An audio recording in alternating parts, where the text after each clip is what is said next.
کارمندان گمرک یا باجخانه فرودگاه شهر ایرکوتسک در 3 ماه اول سال 2022 از 125 مورد کوشش قاچاق غیر قانونی محصولات تنباکو پیشگیری کردند. تاتیانا کراساوینا سخنگوی باجخانه ایرکوتسک روز 14 اپریل خبر داد که از جمله از مسافرانی که از ازبکستان و تاجیکستان به ایرکوتسک می آمدند 173 کیلو نوس و بیش از 2200 دانه سیگارت یافت و گرفته شد. بر اساس این قضیه ها، بر اساس قسم یکم ماده 16 کودکس حقوق ویرانکنی روسیه در مجموع 115 پرونده ماموری برای ویران کردن قاعده های به روسیه وارد کردن نوس و 20 پرونده ماموری دیگر با اتهام ویران کردن قاعده های وارد کردن سیگار ترتیب دادند.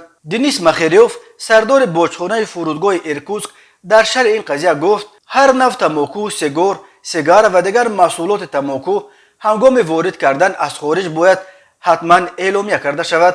هر شهروند سنش از 18 بالا می تواند برای استفاده شخصی به قلمرو گمرکی اتحاد اقتصادی اوراسیا 200 سیگار یا 50 سیگار و یا تا 250 گرم تنباکو و در مجموع تا 250 گرم محصولات تنباکو به سر هر نفر را وارد کنند.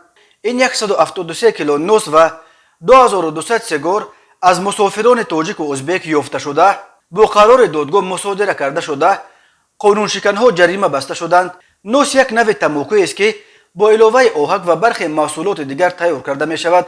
نوس در کشورهای آسیای مرکزی، افغانستان و برخی دیگر کشورهای شرق خریدار زیاد دارد، ولی سالهای آخر توسط مهاجران این نوع تنباکو در بین یک قسم جوانان در روسیه نیز طرفدار زیاد پیدا کرده است.